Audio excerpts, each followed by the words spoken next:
네, 안녕하세요.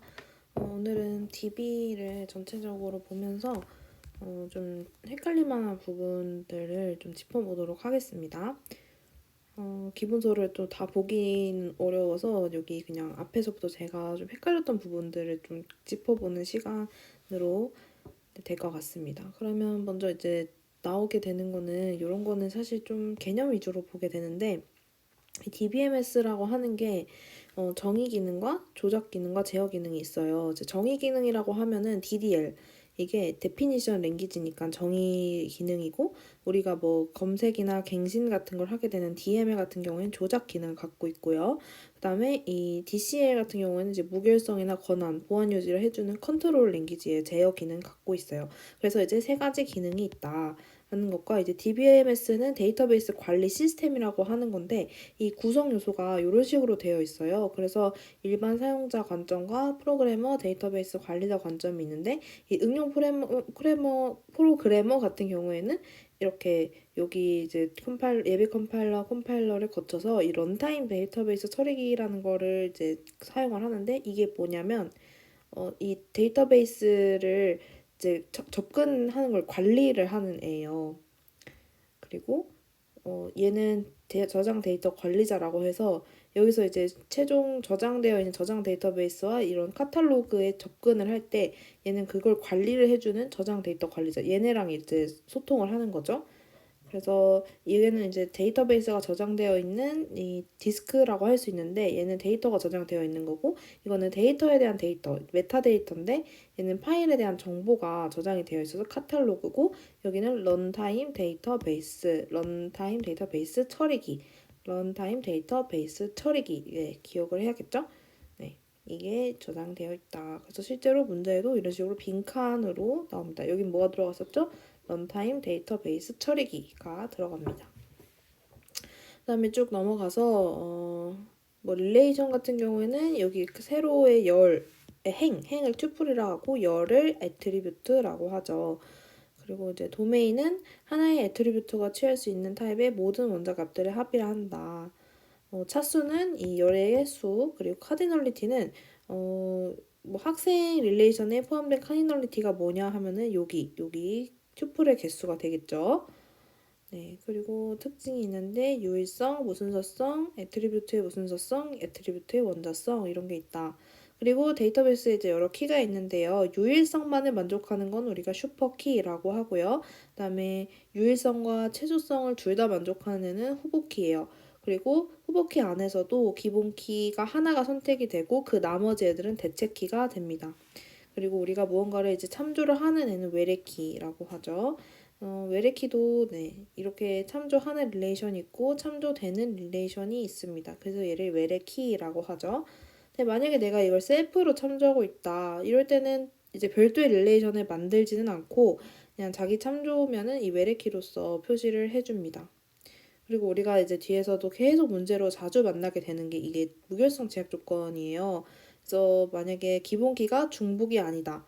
중복이 되면 안 된다 해서 키 무결성이고요. 만약에 중복이 되면 키 무결성을 위배하는 거죠. 그리고 기본키가 널이다. 널이라면은 개체 무결성 조건을 위배하는 거죠. 그래서 이게 그냥 외울 때는 중복키 이렇게 이런 식으로 외웠습니다. 그리고 이 참조 무결성 제약 조건 같은 경우에는 얘는 보면은 우리가 그 참조하고 있는 애, 그러니까 외래키 값은 그 참조하고 있는 애와 참조되는 애가 항상 여기에는 그 참조되는 애는 기본 키로서 존재를 하고 있어야 된다. 네, 존재하거나 또 널이 되어야 한다. 둘 중 하나가 되어 있어야 합니다. 그러니까 기본 키가 아니면 안 된다는 거죠. 네.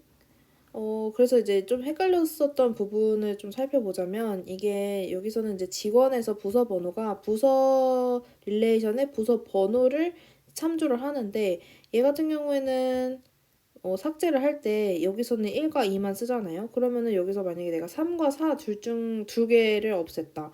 그럼 문제가 생기나요? 아니죠. 얘는 기본적인 전제는 얘가 참조하고 있는 얘 1, 2를 삭제했을 때 문제가 생길 수 있다는 것입니다. 그래서 꼭 얘가 3, 4를 삭제했다고 얘 무조건 문제가 있어. 무조건 참조 무결성 제약 조건 위배야 라고 할 수는 없다는 거죠. 그리고 이제 5장에 들어가면은 관계 대수가 나오게 되는데요. 합집합, 교집합, 차집합, 관계 대수에서 사용하는 거죠. 그리고 카디션 프로덕트는 곱하는 거예요. 그래서 이제 학생과 과목 번호가 있었을 때 이런 식으로 네 이렇게 해서 이렇게 이렇게 해서 모든 가능한 조합들을 다 구하는 거죠. 네, 그래서 이런 관계대수가 있고 뭐 나누기 디비전 하는 거 그러면 얘는 갖고 있는 것에서 공통인 것만 뽑아내는 거예요. 뒤에서 좀 예시가 여기서 나오기 때문에 보고 뭐 합집합 같은 경우도 이렇게 사용이 될 수 있어요.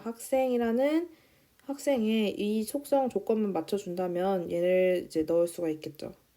그리고 삭제하라 같은 경우에는 차집합을 쓰면은 전체에서 과목에서 이거 가지고 있는 애를 삭제를 하면 되는데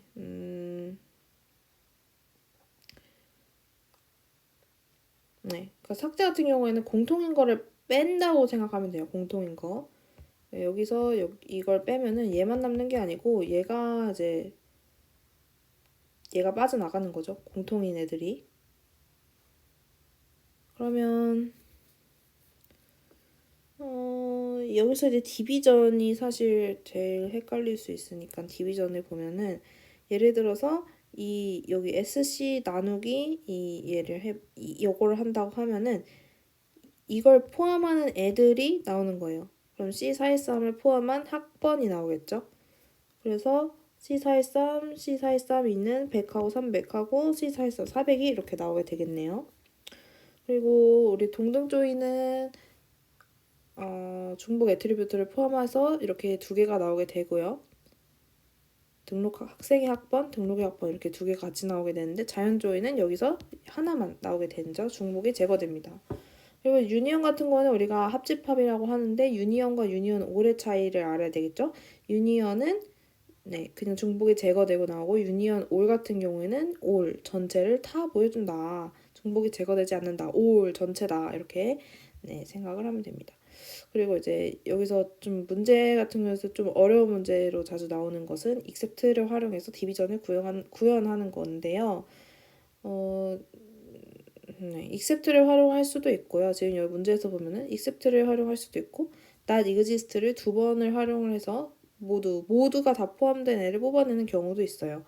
그래서 이제 기본적으로 not exist를 하면은 여기서 뽑힌 애들이 이제 여기서 하나 잡고 들어가요. 그러니까 여기서 예를 들면 이런 테이블이 있다 치면은 스튜던트에서 제일 먼저인 얘를 잡고 들어가요. 그래서 얘를 다 포함하죠. 여기서 얘를 하나씩 비교를 하죠. 얘 갖고 이게 여기서 이제 조인이 된 이 워크온에서는 이 exist는 모두 다 상관이 있도록 하는 거기 때문에 여기서 다 조인이 되면은 이 SNO랑 PNO가 같이 여기서 조인 돼서 비교를 하겠죠. 여기서 묶인 E1과 P1이 여기에 존재를 하는가를 살펴보고 만약에 이런 식으로 비교를 해요. E1, P1을 갖고 가서 E1, P1 여기에 워크온에 있어? 있어. 있으면 하나라도 있으면요. not exist를 뽑는 거니까 여기서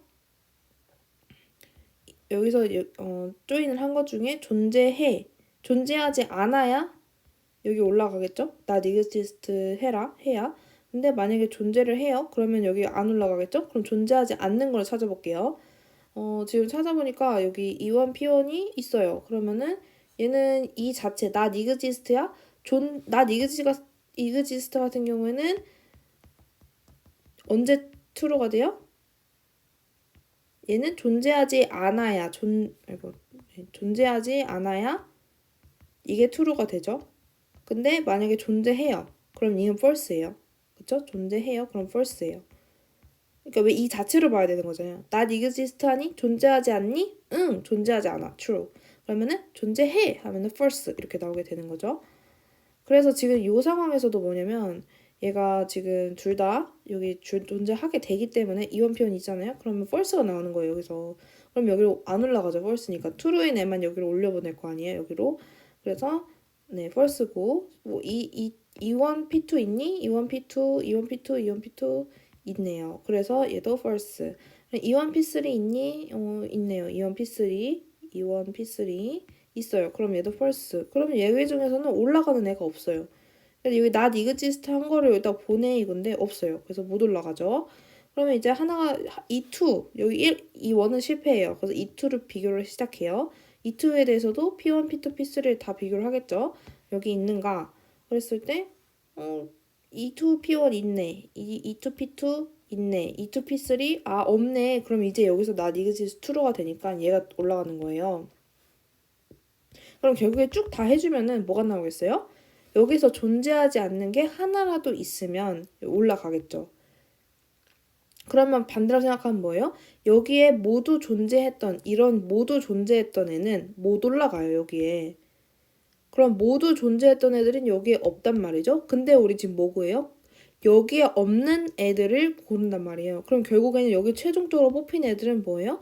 모두가 존재하지 않았던 애들이 여기에 올라온단 말이에요. 그래서 얘만 올라오게 된다는 거죠. 이게 뭐 하나라도 밑에서 여기서 존재를 했었으면은 그죠? 여기서 없는 게 있었으면은 못 올라온다. 결국 모두 다 포함한 애들이 이 셀렉트 절에 올라온다라는 것입니다. 그래서 이건 not exist 두 번으로 이제 구해줄 수 있었던 거고요.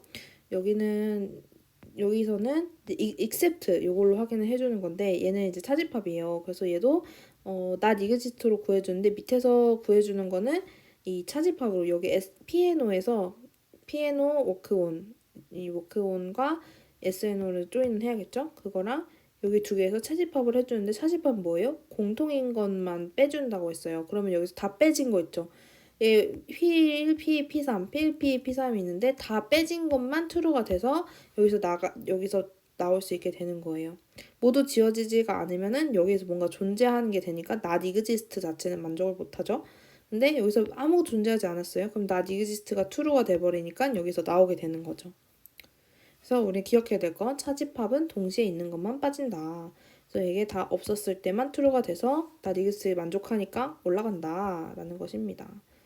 네, 그래서 저게 조금 SQL 중에서도 어려운 부분일 수가 있고요. 그 다음에 우리 조인이라는 게 있어요. 근데 세미 조인, 뭐 외부 조인, 뭐 아우터 조인, 외부 조인, 완전 외부 조인 이런 게 다 있는데 세미 조인 같은 경우에는 쉽게 얘기하면은 이렇게 RS가 있을 때 이런 모양으로 있으면은 여기 R 쪽에 참여하는 R 쪽에서 조인에 참여하는 애고 R 이렇게 거꾸로 이렇게 있으면은 S 쪽에서 조인에 참여하는 애를 골라주면 돼요. 그래서 예를 들면 뭐 R 이렇게 구해라 했으면 여기 R 쪽에 참여하는 애를 구해주면 되잖아요. 그러면은 조인을 했을 때 얘네 둘이 이렇게 조인을 해주게 되면은 여기서 조인을 참여하는 애는 얘랑 얘밖에 없어요. 그러면은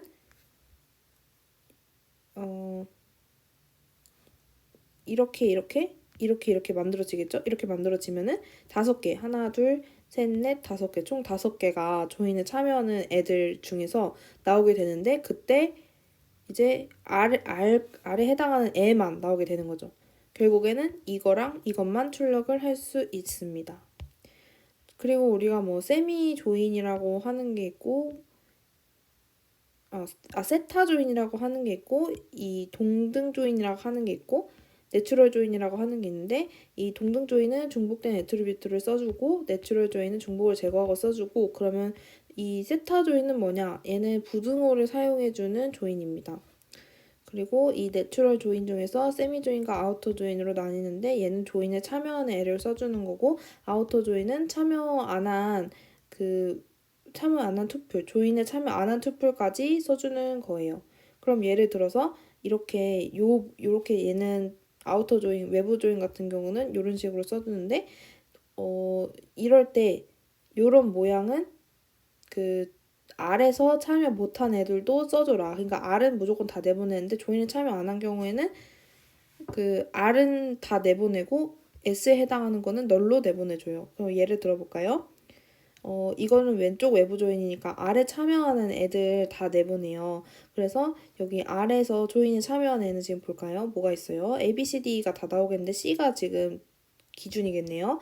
그러면 C1끼리는 조인이 가능하니까 얘네들은 같이 나와요. 그러면 얘는 A, B, C, A1, B1, C1, D1, E1은 나오겠죠? 근데 얘네는 조인은 참여하지 않지만 얘는 R에 해당하는 애는 무조건 나온다는 얘기죠. 그러면은 얘는 나오게 되는데 뒤에 D, E 부분은 널이 돼서 안 나오게 되겠죠. 널이 돼서 또 출력이 되겠죠. 그럼 거꾸로 오른쪽 외부 조인 같은 경우에는 얘는 조인에 참여하니까 그대로 이제 출력이 되는데 얘는 조인에 참여하지 않아요. 그래도 출력을 한다. 그랬을 때 왼쪽에 있는 이 A, B 부분은 그냥 널로 채운다. 완전 외부 조인 같은 경우에는 둘 다 나와요. 둘 다. 근데 서로의 조인에 참여하지 않는 애들은 널로 채워준다라는 것입니다. 그래서 우리가 이제 집합으로 표현하게 되면은 이너 조인이 여기 겹치는 부분, 레프트 조인은 여기, 라이트 조인은 여기, 전체 아우터 조인은 전체 이렇게 나오게 되죠. 네, 벌써 세타 조인 같은 경우는 이런 경우가 보일 수 있죠. 부동을 사용한 경우. 네, 그리고 이제 6장으로 넘으면 SQL인데 SQL은 사실 이제 거의 풀어보는 게 더 중요하지만 그래서 중요하게 봐야 될 그런 네, 헷갈릴 만한 개념을 보면은 여기서 테이블, 크리에이트 테이블을 하고 우리가 기본 테이블을 만들죠. 그리고 기본 키 같은 경우에는 프라이머리 키라고 표시를 해주고요. 유니크 키는 사실 유일한 대체 키 같은, 네, 대체 키를 사용할 수 있지만 얘는 뭐 따로 안 쓰는 거 많이 안 봤던 것 같고, 그리고 이 별 같은 경우에는 0번 이상 나올 수 있다. 이런 얘기예요. 기본서에 나왔던 용어고, 그리고 여기 플러스는 이제 속성수만큼 이제 정의를 한다. 이렇게 더 있으면 더 할 수 있다. 이런 얘기고, 우리가 외래키 중요하잖아요. 외래키 같은 경우에는 꼭 써줘야 되는 그런 틀이 있어요. 포린 키하고 우리가 뭐 SNO 뭐 이런 식으로 써주면은 여기가 이게 레퍼런시스 어디다 하고 뭐 학생의 SNO다 이런 식으로 써줘야 되고요. 그리고 또 이게 제약 조건, 네, 제약 조건에 반드시 써줘야 돼요. 이게 무결성이나 이런 위배를 할 수 있기 때문에 이 외래키 옵션을 내가 딜리트 할 때는 어떻게 하겠다. 참조 무결성 제약 조건 지켜줘야 되잖아요. 그러니까 내가 뭐 만약에 기본키 테이블이 업데이트가 일어나면은 나는 어떻게 해주겠다. 내 거는 지우겠다. 뭐 같이 갱신을 해주겠다. 이런 옵션이 있어요. 그래서 이렇게 네 가지가 있는데 리스트릭트나 노액션은 아무것도 설정을 안 해줬을 때는 사실 얘가 기본적으로 설정이 되어 있고요. 그다음에 캐스케이드 같은 거는 내가 기본키 얘가 참조하고 있는 테이블에 뭔가 데이터가 삭제가 되거나 했을 때 내가 연쇄적으로 삭제하거나 또 여기에 갱신이 됐으면 연쇄적으로 갱신을 해야겠다 이런 얘기고요. 그다음에 셋너를 하면은 셋너이 돼요. 근데 셋너를 할 때 좀 주의할 게 있어요. 셋너를 할 때는 내가 지금 이런 예시를 보면은 인플로이랑 디파트먼트 있잖아요. 근데 이 디파트먼트 얘 디에노 같은 경우에 디파트먼트의 디에노를 참조하고 있어요. 근데 만약에 여기에 있는 이 개발을 없애요. 그럼 200을 지금 여기서 참조를 하고 있잖아요. 근데 내가 지금 제약 조건 딜리트 set null이라고 해놨단 말이에요. 그럼 여기서 set null을 한다는 건 없어진다는 얘기가 아니에요. 근데 제가 그럼 set null을 바꾼다는 거예요. 내가 지금 참조하고 있는 애가 없어졌어. 그럼 난 null로 바꿀 거야. 라는 얘기니까 바꿨어요. 그래서 여기서 이제 문제에서 좀 헷갈리게 될 수 있는 건 카운트를 해보는 거죠. 이 투플스 카운트를 하게 되면은 5개가 다 나와요. 왜냐면 여기만 널로 바꾼 거지 얘가 삭제가 된 건 아니거든요. 만약에 딜리트를 한다 하면 지워졌겠죠? 근데 딜리트를 하는 게 아니고 셋널이니까 여기 공간만 널로 바뀐다. 근데 예를 들어서 이제 카운트 스타를 하게 되면은 5개가 나오게 되는데 카운트 DNO를 하게 되면은 여기만 따지는 거잖아요. 그럼 여기만 널이기 때문에 이때는 얘네가 안 나와요. 그럼 카운트를 하면 3개가 나오겠죠. 네, 그래서 이런 걸로 좀 헷갈릴 수도 있으니까 네, 기억을 해야 된다. 네, 그리고 set 디폴트는 이 기존 값이라고 하는 내가 원래 설정해 놓은 값으로 바꾼다. 이런 얘기고요. 그 다음에 이제 우리가 또 이렇게 선언을 해줬을 때 여기 체크 조건이라 해서 도메인을 설정을 해주는데요. 이 체크하고 이렇게 뒤에 조건을 달아줘요. 여기서는 그레이드에 대한 조건을 달아줬고 뭐 문제에서 이미 나온 적이 있죠. 그래서 체크라는 걸 사용을 했을 때 이러한 표현 방법을 쓸 수도 있고요. 는은 꼭 옆에다 써주는 게 맞는 것 같습니다. 그리고 체크를 in이라는 것도 사용하는데 제 생각에는 이게 꼭 들어가야 되는 것 같아요. 왜냐면 뭐 답이 틀리게 나온 경우도 있는데 체크 뭐 in 이렇게 쓸 때 내가 1부터 5까지의 그 속성 값을 가질 수가 있다. 이렇게 되면은 그냥 1, 2, 3, 4, 5 따로따로 써줬을 때 체크 뭔지를 말 안 해주면 좀 그렇죠. 안 되잖아요. 그래서 답을 쓸 때는 꼭 체크 뭐 in 이런 식으로 써줘야겠다라는 것입니다. 그 다음에 뭐 노액션 같은 경우에는 내가 삭제를 해도 노액션 이거는 그냥 아예 수정이 안 되는 거예요. 내가 거부를 한다는 얘기입니다. 그러면 노 액션을 하게 되면은 원래 테이블 거는 지워질까요? 아니요. 그냥 원래 테이블 것도 안 지워집니다. 수정이 안 되는 거죠. 노 액션이면. 네. 그리고 이제 제거 같은 드랍 이런 변경. 그래서 드랍 같은 걸 하면은 테이블 전체를 제거하는 거고 딜리트도 드랍의 효과를 낼 수는 있어요. 어떻게 하냐? 이런 식으로 딜리트 프롬 인롤 이런 식으로 하면은 드랍처럼 전체를 삭제할 수 있는데 이 딜리트만 하면 특정 속성을 지우려고 특정 속성의 내용 뭐 예를 들면은 딜리트 뭐 이런 식으로 딜리트 프롬 스튜던트 where SNO 100인 학생을 지워라 특정 투표를 삭제하려고 하는 게 이제 딜리트고 테이블 전체를 지우려고 하면 드랍이에요. 그래서 드랍 테이블 어쩌고 하고 뒤에 이런 제약 조건을 써주더라고요 보니까. 그래서 이제 삭제를 할 것이다 참조되는 게 있을 경우 삭제나 이런 거절을 한다 이런 얘기가 있습니다. 이렇게 네 얘도 변경도 가능합니다. 그래서 이 엘터 사용할 때 엘터 테이블 인롤 드랍을 해주면은 특정 열을 제거한다. 그러니까 그레이드를 삭제한다. 그래서 항상 뭐 테이블 이게 여기서 드랍을 하던가 엘터를 하거나 엘터 테이블 뭐 인롤 뭐 이런 식으로 써주는 것 같아요. 인롤 테이블 이거 변경해라 테이블을 드랍해라 변경은 이제 드랍을 포함한 거니까요. 드랍해라 그레이드를 이런 식으로 됩니다. 그리고 여기서는 조인을 할 때 우리가 보통 조인을 하면은 동등 조인으로 이렇게 조인 조건을 거기다 써줘요. 그 where절에다 써주잖아요. 근데 우리 이번에는 프롬절에서도 조인이 가능하다라고 해서 이런 조인이 테이블, 조인, 테이블 이렇게 조인이 있고 테이블과 테이블 있고 그 on을 조인 on이라는 걸 써요. 그래서 조인 on이 있고 조인 유징이 있고 내추럴 조인에서 이 사이에 이 테이블을 넣어주는 것이 있는데 이것들의 차이는 조인 on을 썼을 때는 우리가 뒤에 이런 식으로 조건을 써줘야 돼요. student.sno, enroll.sno. 근데 얘는 그냥 리얼 리스트만 써주면 돼요. sno 이렇게만 써주면 되고 얘는 중복이 제거가 되어서 나옵니다. 유징은. 근데 얘는 중복이 제거가 안 되는 것 같아요. 동등 조인이기 때문에.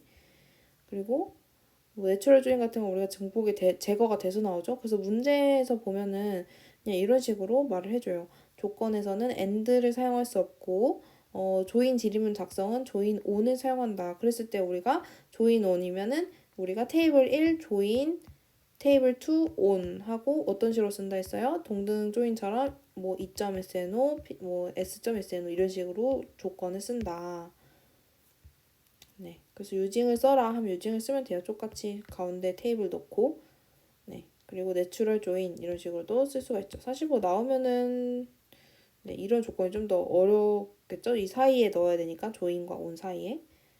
네, 그리고 any와 some과 all이 좀 헷갈릴 수가 있는데 이 순서는 항상 부등호, all, select 속성 이런 식으로 들어가게 되고 any나 some은 우리가 이 조건만을 만족하면 무조건 나오게 돼요. 근데 우리가 그냥 부등호를 쓸 때랑 n이랑 some을 쓸 때와의 차이를 알아야 되잖아요. 그 n이랑 some을 쓸 때는 보니까 이게 여러 개가 속성이 나올 수 있을 때 그럴 때는 n이랑 some을 써주고 그냥 딱 한 개만을 비교할 때 뭐 예를 들면은 뒤에 이제 이 기본서에 나오는 이런 문제 같은 거 있잖아요. 학생 정기태와 같은 학과에 속한 학생의 이름과 학과를 검색해라. 이런 문제가 나왔을 때 얘는 셀렉트 뎁트 해가지고 딱 하나만 나와요. 정기태가 다니는 이런 컴퓨터 교육과 컴퓨터과 이거 뎁트 하나만 나오는데 이때랑 비교해줄 때는 그냥 는 등호만 써줄 수 있는데 만약에 여기서도 여러 개가 나온다. 그럼 n이나 some을 활용을 해줘야 되겠죠.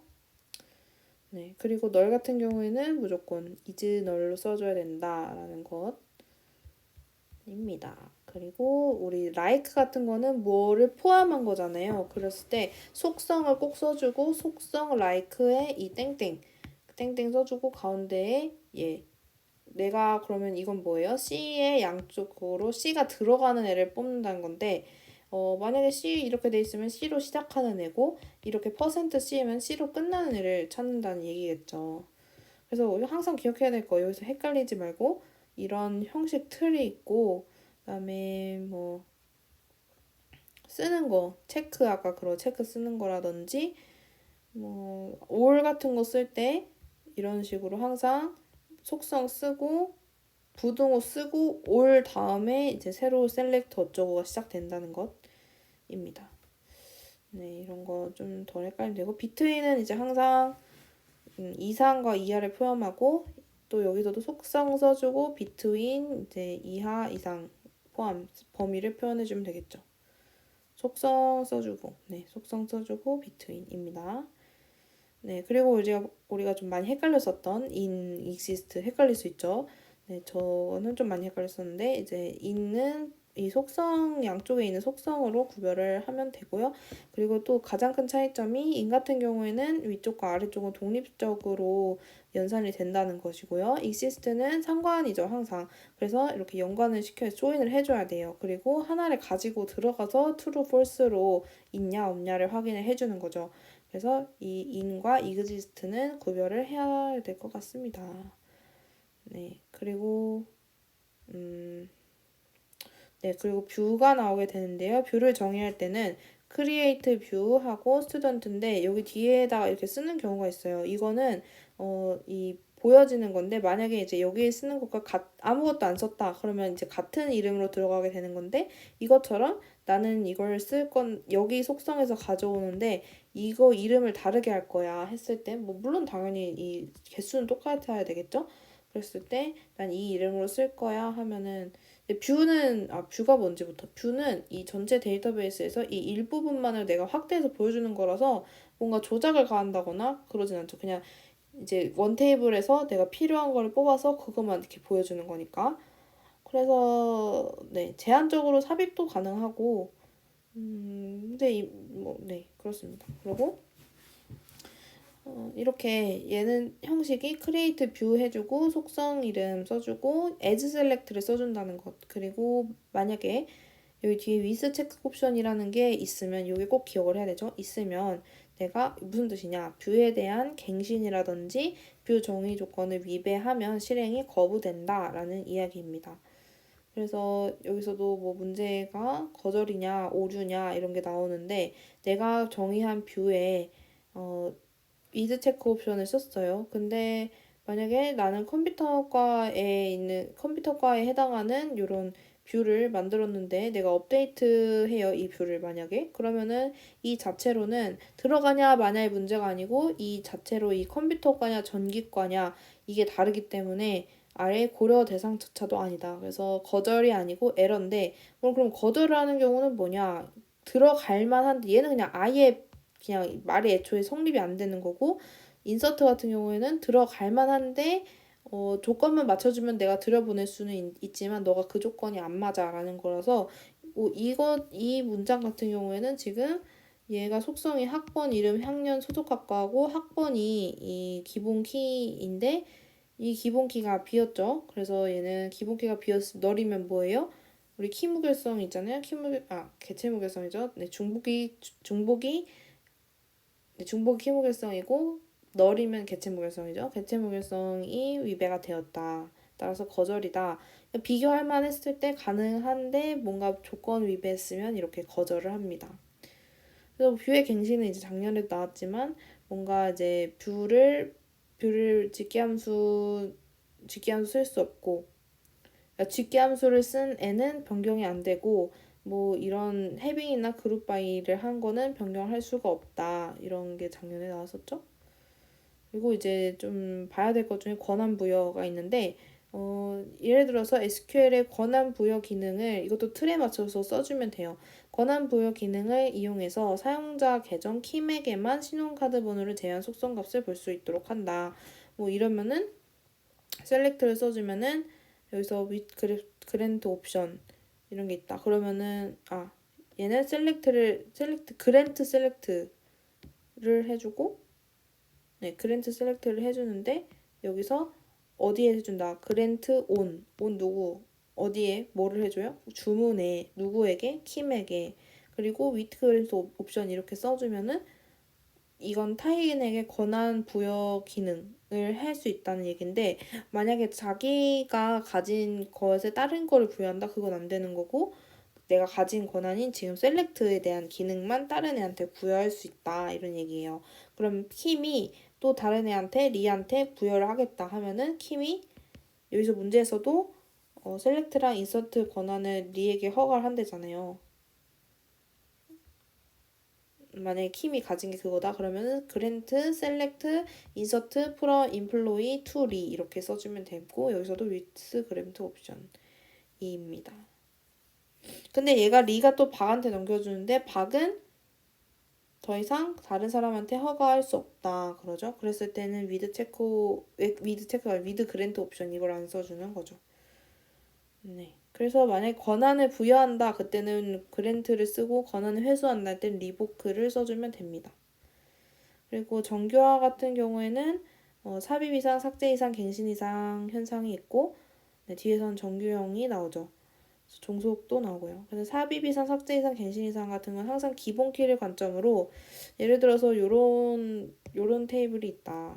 그러면은 삭제 이상 같은 경우에는 내가 이 투표를 삭제하려고 해요. 그러면은 지금 종속성이 학번이고 학년이 있는데 200번 학번인 학생의 학년은 3번인데 내가 뭐 성적을 지우려고 해요. 4313 수강 취소를 하려고 해요. 그럼 이 정보가 아예 사라지잖아요. 그러면은 얘가 200번 학생이 3학년이라는 정보까지 함께 사라지게 되고 그 유일한 정보가 사라진다 해서 삭제 이상입니다. 그럼 삽입 이상 같은 경우에는 뭐예요? 삽입 이상은 내가 200번 학생이 3학년이라는 사실만을 여기다 넣으려고 해요. 근데 지금 그렇게 될 거면은 200번 3 널 이렇게 되잖아요. 얘가 수강을 한 기록이 만약에 없으면 근데 이게 널이기 때문에 과목 번호가 기본키에 속해 있는 경우에는 넣을 수가 없다. 왜냐면 기본키가 널이면 무슨 문제가 생겨요? 기본키 널이니까 개체 무결성 제약 조건이 생기겠죠. 네, 그리고 삭제 이상, 삽입 이상, 갱신 이상인데요. 갱신 이상 같은 경우에는 지금 요 정보가 예를 들어서 지금 이 과목 번호 3121 요 정보가 아니죠. 무슨 300과 1이 바뀌었다면 네, 이 정보가 바뀌었다면 이 나머지 정보도 모두 갱신을 해줘야 된다. 라는 것입니다. 그러니까 얘가 지금 300번 학생이 1학년이라는 정보가 유일한 정보가 아니잖아요. 여러 개가 있는데 이 정보가 변경이 되면은 하나만 바뀌어도 사실 관련된 거는 모두 다 바꿔야 된다는 갱신 이상인데 이게 왜 문제가 일어나냐? 하나라도 안 바뀌었을 시에는 데이터 무결성에 문제가 생긴다는 것입니다. 네. 그래서 다 모두 기본 키웨에 뭔가 관련돼서 이상이 생기면 문제가 생겼습니다. 그리고 이제 최소 집합과 그리고 페포가 나오게 되는데요. 페포 같은 경우에는 쉽게 얘기하면은 여기서 뭐 AC부터 구해라. 내가 AC부터 최대한 추론 가능한 함수적 속성을 구해라 라고 해서 AC부터 뭐 AC가 있으면은 A가 BC를 또 추론할 수 있으니까 BC 추가하고 또 뭐 ABC가 있는데 C가 또 2를 추론할 수 있으니까 2를 또 B가 2를 추론해낼 수 있으니까 2를 추가하고 뭐 이런 식으로 했습니다. 페포는 사실 뭐 페포는 한 번 나왔으니까 네. 그렇고요. 뭐 최소 커버 같은 경우에는 항상 이런 식으로 분리를 해서 구하는 게 네, 제일 쉬운 방법 같습니다. 그래서 이런 식으로 함수적 종속이 주어졌으면 다 써요. 이렇게 B, A, C, A, C가 지금 이렇게 되어 있는 경우에는 C, A, C, B 이런 식으로 분해를 해서 쓸 수 있고 얘는 지금 분해를 하면 안 되죠. 왼쪽에 있는 거를. 그래서 C, D, A, C, D, B 이런 식으로 분리를 해서 지금 요 상태를 가지고 우리가 추론해낼 수 있는 것은 C, D, B가 A면은 이런 상태가 되잖아요. 그럼 C에서 A는 추론이 가능한 애기 때문에 없앨 수 있어요. 그리고 또 뭐 CBA가 있으니까 CA는 또 추론할 수 있죠. 그죠? 없애고. 그리고 CB가 있으니까 이게 CB에서 CD, BD 곱하면은 양쪽에 곱해주면은 C, D, B 이것도 추론이 가능하니까 또 없애고 이런 식으로 이제 없애면서 그 최소 커버를 그러니까 내가 지금 다른 함수적 종속 속성을 결정하는데 최소 몇 개만 뭐만 있으면 되냐. 그래서 얘네 둘만 남고 나머지는 다 지워진다. 네, 그래서 뭐가 남을 수 있는지를 추론을 해가지고 지우면 됩니다. 그래서 이제 정규형이 이제 나오게 되는데 정규형은 제일 정규형은 부분함수 종속성이 없어야 돼요. 부분함수 종속성이 있으면은 제1 정규형 위배 아니죠. 제1정규형은 원자값이어야 되죠. 네. 원자값이어야 되고 제2정규형이 부분함수 종속성이 없어야 됩니다. 그래서 부분함수 종속성이 있으면은 이 정규형을 위배하는 거죠. 그리고 이행적 함수 종속성을 만족하면 3정규형인데 만약에 이행적 함수 종속성이 존재해요. 이행적 함수 종속이 없으면 3NF 만족인데 이행적 함수 종속이 생겼으면 3NF를 만족하지 못하고 그럼 여기까지 다 만족했는데 만약에 모든 결정자가 후보키가 아니에요. 그랬을 경우에는 BCNF를 만족하지 못하는 경우죠. 그래서 이랬을 때 우리가 모든 결정자 얘는 결정자인데 후보키가 아니잖아요. 그래서 얘를 분해를 해서 결정자 후보키로 만들어줍니다. 네. 그리고 항상 여기서 주의를 해야 될 거는 얘를 BCNF를 분해를 했을 때 학번과 성적이 같이 후보키로 되어야 한다. 둘 다 기본키로 지정이 되어야 한다라는 것입니다. 그리고 이제 무손실 분해 같은 거는 개념이 예를 들어서 얘가 BCNF 미배인데 분해를 하잖아요. 그랬을 때 얘가 어떻게 무손실 분해임을 증명하느냐. 이 두 개의 릴레이션이 있을 때 AC랑 CB가 있어요. 그러면은 이 두 개를 교집합을 하면은 C가 공통이에요. 그럼 그 C가 한쪽 릴레이션의 기본키다 하면은 얘는 무손실 분해라고 할 수 있습니다. 네, 그리고 후보키 찾기 문제는 이 전체 종속 관계를 결정할 수 있는 애, 최소의 키로 결정할 수 있는 애가 뭐냐 이렇게 구하는 건데 여기서는 지금 종속성을 보면은 CE가 A를 결정해요. 그리고 A가 A, B, C, D, E, F, G를 다 결정하고 B, D가 E를 결정해요. 그러면 여기서 우리가 후보키를 어떻게 찾을 수 있냐? 일단 B하고 D가 2를 결정하죠. 그러면 B하고 D가 2를 결정하고 E랑 C만 있으면 사실 A, B, C, D를 다 결정할 수 있게 되잖아요. 그래서 B, D, E 이렇게 있으면은 B, D, C 이렇게 결정해 있으면은 B, D가 2를 결정하고 결국 E랑 C랑 묶으면은 다 같이 모든 걸 갈 수 있잖아요. A를 결정하니까. 그러면 결국에는 A 자체도 후보키가 되고 B, D, C도 후보키가 되고 C, E도 이 자체도 전체를 결정할 수 있기 때문에 후보키가 될 수가 있겠죠. 상호 결정자 문제는 그냥 그 한쪽에만 포함을 하면 된다. 이런 게 있습니다. 그리고 이제 데이터 모델링 같은 경우에는 꼭 기억을 해야 되는 게 이런 경우가 있어요. 이거는 이제 생년월일에서 나올 수 있는 복합적인 거. 복합 애트리뷰트는 몇 개의 기본적인 단순 애트리뷰트를 분해할 수 있는 것. 즉, 이런 여러 개의 속성이 합쳐져서 생년월일이라는 하나의 애트리뷰트가 또 될 수 있는 건데 우리가 릴레이션으로 변경을 해줄 때는 얘는 다 따로 써준다. 그리고 유도된 애트리뷰트는 써주지 않는다. 그리고 취미요 같은 경우에는 이 다치 애트리뷰트라 해서 이런 원자값이 여러 개인 애들인데요. 이거는 우리가 릴레이션을 만들 때 따로 분해를 해준다. 다치는. 그래서 이 취미 같은 경우에는 이렇게 따로 릴레이션을 만들어주고 기본키로 이 취미와 여기 원래 속해 있는 이 엔티티의 이 기본키 값을 같이 써주고 둘 다 기본키로 지정을 해준다는 것입니다. 네, 관계 타입은 우리가 1대1, 1대 다대1, 다대다 있는데요. 꼭 다대다일 때는 릴레이션을 만들어야 된다. 그리고 1대 다일 때는 그 1쪽에 있는 기본키를 n쪽으로 넘겨줘야 된다. 라는 것이 있습니다. 그리고 주객체와 종속객체가 있는데 이럴 때는 약한 객체는 혼자서 못 만들어요. 혼자서의 그 기본키가 안 되고 꼭 그 이쪽 강한 개체 쪽에 기본키를 가지고 와서 기본키를 만들어야 된다. 라는 것입니다. 그리고 뭐 1대1 같은 경우에는 뭐 서로 준다라는 얘기도 있지만 그냥 한쪽에서 약한 개체 쪽인 애를 강한 개체 쪽으로 가지고 온다. 뭐 그렇게 해도 될 것 같습니다. 그래서 여기서 이런 경우는 1대1 같은 경우에는 릴레이션을 만들어도 되고 안 만들어도 되지만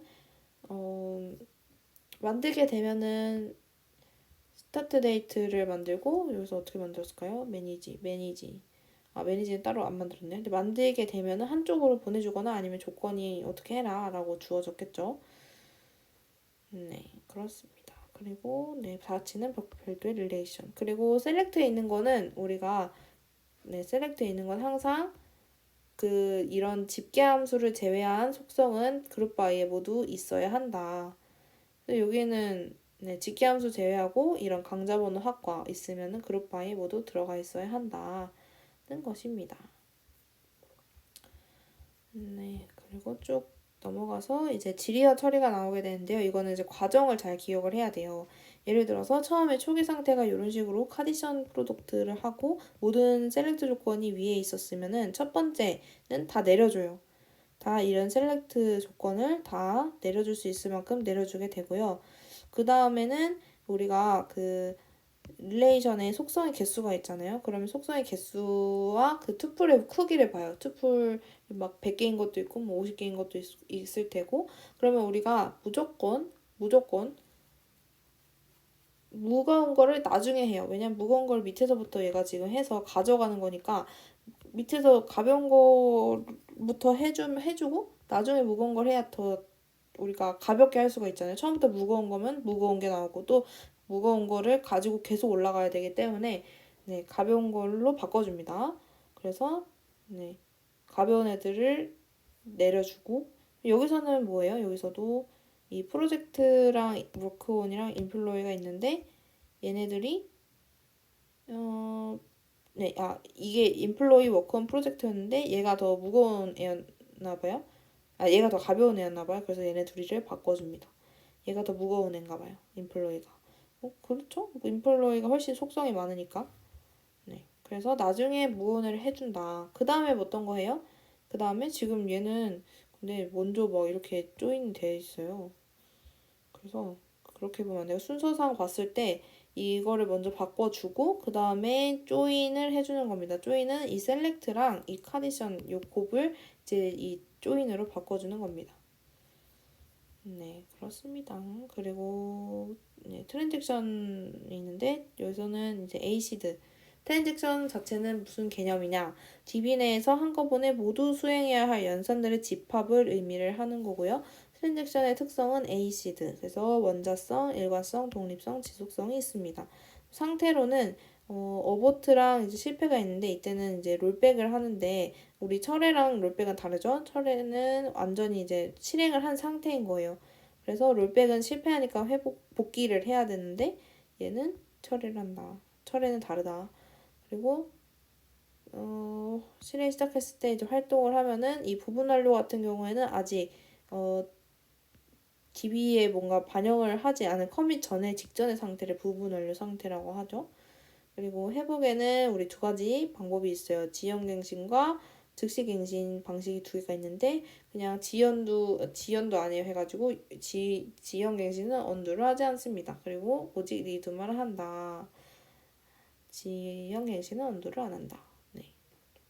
왜냐면 이거는 다 갖고 있다가 이 커밋을 하기 전까지는 DB에 반영을 안 해요. 그래서 언두를 따로 할 필요가 없고 이 구조는 그냥 새롭게 이전 값을 굳이 써줄 필요가 없고 새로운 값만 써줘서 이 세 개의 필드만 필요합니다. 리드 연산에. 근데 이제 즉시갱신 같은 경우에는 즉각 반영이 되기 때문에 언두 작업이 꼭 필요하고요. 이때 구성이 이런 식으로 네 개의 필드 이전 값과 변경 값을 꼭 구별을 해줘야 됩니다. 그리고 그래서 여기서 요거를 조금 헷갈리면 안 되는데 이 전체 흐름에서 얘가 체크 포인트가 있어요. 체크 포인트는 이제 저장을 하는 시점인데 이때 체크 포인트에 딱 저장을 할 수 있는데 우리가 즉시갱신 방법을 쓰냐 지연갱신 방법을 쓰냐에 따라서 이 리두의 시점이 좀 달라져요. 결론 먼저 말을 하자면 이 지연갱신 같은 경우에는 전체를 리두를 해줘야 되고 즉시갱신 같은 경우는 체크 포인트 이후를 리두해줘요. 왜냐면 얘는 체크포인트 시점으로는 다 저장이 되어 있으니까 그 이후로만 리두를 해주면 되는데 리두 그죠? 이 커밋을 한 애들은 리두를 해주잖아요. 근데 지연갱신 방법 같은 경우에는 전체를 리두를 해줘야 된다. 왜냐면 어차피 이게 커밋 되기 전에는 반영이 안 되었을 거잖아요. 그러니까 리두를 해주는 것 같습니다. 그거를 근데 기억을 해야 된다. 즉시갱신은 언두 리드 둘 다. 지연갱신은 언두를 하지 않는다. 근데 리두는 전체 리두를 하고 우리가 순서도 기억을 해야 돼요. 그래서 이 언두 리스트, 리두 리스트를 할 수 있는데 처음에는 언두 리스트에 들어가요. 애들이 T1도 들어가고 T2 들어가요. 근데 얘가 지금 체크포인트 시점인 거죠. 얘가 T1, T2, 언두 리스트, T2. 네, 체크포인트 시점인데 얘가 처음에는 여기에 들어가 있다가 언두 리스트에 들어가 있다가 커밋이 되면은 리두 리스트로 옮겨갑니다. 네. 그리고 만약에 내가 회복을 한다. 그러면 언두는 뒤에서부터 네. 여기서 뒤에서부터 언두인 애들 지금 뭐예요? 페일 했을 때 아직 안 끝난 T5, T7이 이제 언두할 대상인데 즉시갱신일 때 얘도 아직 안 끝났네요. 얘도 안 끝났고 그러면은 T3, T5, T6, T7 얘네들이 다 언두 대상인데 얘가 페일 되면은 거꾸로 그러니까 얘가 막 순서가 있을 거 아니에요? 그러면 얘는 뒤로 밑에서부터 올라가면서 회복을 한다. 언두를 한다. 라는 것입니다. 이제 병행 제어라는 게 나오는데요. 얘는 여기서 보면은 이제 세 가지 무제어 동시 공룡의 문제점이 갱신 분실, 모순성, 연쇄 복귀가 있습니다. 갱신 분실 같은 경우에는 이 동일한 데이터에 대해서 얘가 리드를 하고 했는데 이 연산을 했는데 라이트를 안 하고 바로 T1에서 또 라이트를 해버렸어요. 그럼 여기서 이제 쓰여지는 값은 T1에서 쓴 이 값이 쓰게 되죠. 이 값은 의미가 없어요. 그리고 여기서 또 라이트를 해버렸는데 여기서 또 뭐예요? 덮어 써버려요. 그럼 또 얘의 데이터가 의미가 없네요. 그래서 서로 기록을 하고 얘가 읽고 다시 거기다가 쓰고 하는 식으로 해야 되는데 얘가 그 값을 덮어 썼다. 동일 데이터에 대해서. 그래서 T2가 여기선 덮어 썼기 때문에 T1의 값이 무효화가 되었다. 갱신 분실이 되었다라고 할 수 있는 거고요. 그다음에 모순성 같은 경우에는 여기서 이제 연산이 사이클이 생기는 거예요. 얘가 이 T1, T2 순서대로 수행한 것의 결과와 T2, T1대로 수행한 결과가 값이 달라진다 라고 해서 모순성이고요. 그 다음에 이제 연쇄복귀 같은 경우에는 여기서 이제 T1이 수행을 막 했어요. T2 수행을 했어요. 얘는 커밋을 하고 데이터베이스를 떠나버렸어요. 근데 여기서 수행을 하다가 롤백 문제가 생겨서 롤백을 해야겠네요. 근데 얘는 롤백을 하려다 보니까 T2가 벌써 이미 DB를 떠났기 때문에 얘는 회복을 할 수가 없다. 그래서 연쇄복귀 문제가 발생한다 라는 것입니다. 우리가 그리고 직렬 가능성을 살펴볼 때는 항상 선행 그래프를 살펴보죠. 그래서 선행 그래프에서 이렇게 사이클이 발생하게 된다. 사이클이란 왜 발생하죠? 리드와 라이트, 그리고 라이트와 리드, 라이트 이 연산 사이에서 사이클이 발생할 수가 있다는 거죠. 근데 이런 경우에는 이 한쪽 방향으로만 사이클이 안 생기죠. 한쪽 방향으로만 이렇게 연산이 이루어지고 근데 만약에 뭐 이런 경우에는 리드를 하고 라이트를 하잖아요. 근데 라이트를 하고 리드를 해주네요. 그러면은 얘가 이쪽 방향으로 연산이 진행되는데 얘는 라이트에서 리드를 하네 Y를 그럼 이렇게 되잖아요. 그래서 얘는 서로 선행 그래프상 사이클이 존재하기 때문에 직렬이 불가능한 스케줄이다 라고 할 수 있습니다. 그리고 우리가 뷰동치라는 것도 잠깐 봐야 될 것 같은데 뷰동치 같은 경우에는 세 가지 조건을 지켜야 돼요. 그래서 예를 들어서 이 문제가 제일 이해하기가 쉽더라고요. 그래서 이 문제를 보면은 이 세 조건 예를 들어 첫 번째는 X를 먼저 특정 데이터를 가장 먼저 읽는 트랜잭션이 동일해야 된다. 스케줄 1과 2를 비교했을 때 얘랑 똑같은 애가 먼저 읽어야 된다라는 것이고 그 다음에 얘 같은 경우에는 두 번째 조건이에요. 라이트 리드 순서를 했으면 스케줄 2에서도 라이트 리드를 순서를 해야 되는데 얘는 지금 보니까 리드하고 라이트를 했죠. 그래서 두 번째 조건을 만족하지 않는 경우에 일단 얘는 그래서 이 조건을 봐야 되고 그리고 처음 시작과 끝을 또 봐요. 처음 시작에서는 만족을 했는데 끝에서는 끝내는 애가 끝내야 된다. 하지만 끝내는 애가 지금 끝내고 있죠? 네, 끝내고 있네요, 얘는. 그래서 얘도 세 번째 조건도 만족을 해요. 근데 얘가 지금 뷰동치가 아닌 것이 이제 라이트 리드를 했고 또 여기서 라이트 리드를 했으면은 뭐 얘는 똑같은 동치라고 할 수 있겠지만 얘는 지금 리드 라이트를 하기 때문에 2번 조건을 성립하지 않는다 라고 할 수 있죠.